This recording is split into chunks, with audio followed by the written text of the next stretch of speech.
रोजगार gateway academy पर आपका स्वागत है। आज हम सीटेट सितंबर 2026 की सीडीपी में नेक्स्ट टॉपिक करेंगे, जो है अधिगम एक सामाजिक गतिविधि के रूप में, learning as a social activity. और आज की इस वीडियो से आपके एग्जाम में 2 या 3 नंबर आपके पक्के हो जाएंगे। सामाजिक अधिगम सोशल लर्निंग क्या है? अधिगम लर्निंग केवल एक व्यक्ति के दिमाग के अंदर होने वाली कोई अलग थलग प्रक्रिया नहीं है। एनसीएफ 2005 के अनुसार अधिगम अपने स्वभाव में सक्रिय और सामाजिक है। तो ये डेफिनेशन किसके द्वारा दी गई थी कि अधिगम अपने स्वभाव में सक्रिय और सामाजिक है?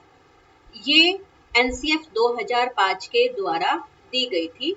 Learning is active and social in its character. बच्चे एक शून्य वैक्यूम में नहीं सीखते हैं। वे अपने परिवार, शिक्षकों, सहपाठियों के साथ बातचीत करके अर्थ का निर्माण करते हैं। कोई भी बच्चा शून्य में नहीं सीख सकता। उसे सीखने के लिए आसपास लोग चाहिए, और लोग उसे कहाँ से मिलेंगे? अपने परिवार से, अपने विद्यालय से मिलेंगे। तो ये डेफिनेशन भी किसके द्वारा दी गई थी कि बच्चा कभी शून्य में, वैक्यूम में नहीं सीखता है। ये डेफिनेशन भी जो है वो एनसीएफ 2005 के द्वारा दी गई थी। तो एनसीएफ 2005 ने आपको 2 डेफिनेशंस दी हैं कि अधिगम अपने स्वभाव में सक्रिय और सामाजिक है, और दूसरा क्या है इसने कि बच्चे शून्य में नहीं सीखते। फिर है आपके पास नेक्स्ट लेव वाइगोस्की का सामाजिक सांस्कृतिक सिद्धांत। सामाजिक सांस्कृतिक सिद्धांत किसके द्वारा दिया गया था? लेव वाइगोस्की के द्वारा दिया गया था। लेव वाइगोस्की ने कौन सा सिद्धांत दिया था? सामाजिक सांस्कृतिक सिद्धांत दिया था। लेव वाइगोत्स्की इस बात पर सबसे अधिक जोर देते हैं कि ज्ञान का निर्माण सामाजिक संपर्क के माध्यम से होता है। समाज, संस्कृति और भाषा संज्ञानात्मक विकास के सबसे महत्वपूर्ण उपकरण है। तो लेव वाइगोत्स्की ने ज्ञान के निर्माण का जो बल दिया, जोर दिया, किस पर दिया? सामाजिक संपर्क पर दिया था कि समाज, संस्कृति और भाषा संज्ञानात्मक विकास में सबसे महत्वपूर्ण उपकरण है। सीटेट में जो आते हैं इम्पोर्टेंट की कंपोनेंट्स, वो क्या है? सबसे पहले एमक्यू है, एग्जाम में जरूर आता है। जेड पीडी जरूर आता है, और स्कैफ फोल्डिंग जरूर आता है। अगर लक है तो इन तीनों से ही रिलेटेड कोई ना कोई 2 या 3 क्वेश्चन आपको जरूर मिल ही जाएंगे। तो एमक्यू मोर नॉलेजेबल अदर, अधिक ज्ञानी अन्य। जैसे एक स्टूडेंट के लिए उसका टीचर होता है। कोई भी व्यक्ति जिसके पास सीखने वाले की तुलना में किसी विशेष विषय की बेहतर समझ है, यह शिक्षक, माता पिता या सहपाठी यानी कि पीयर भी हो सकते हैं। यानी कि जिसे बच्चे से ज्यादा नॉलेज है वो एमक्यू है, मोर नॉलेजेबल अदर है। ZPD zone of proximal development.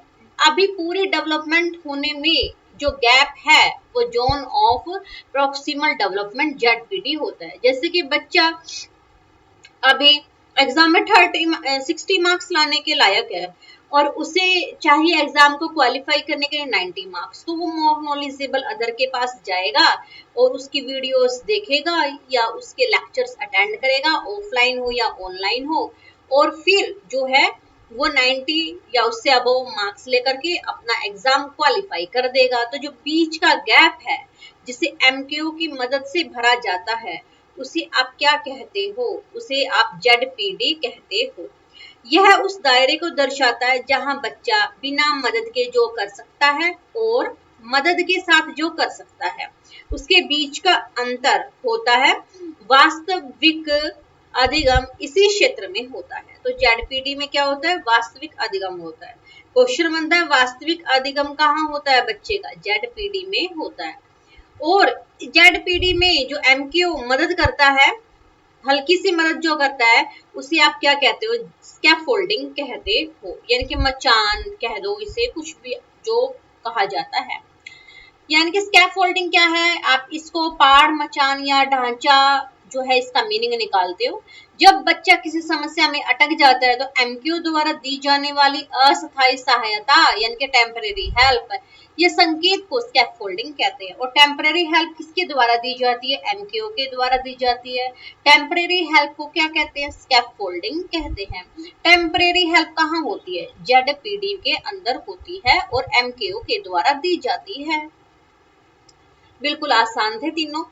फिर है आपके पास सेकंड कि भाई कक्षा में सामाजिक अधिगम की रणनीतियां क्या है, और एक क्वेश्चन है जेडपीडी, एमक्यू, स्कैफोल्डिंग, ये तीनों क्वेश्चन बनते हैं कि किसके द्वारा दिए गए थे, लेव वाइगोत्स्की के द्वारा दिए गए थे।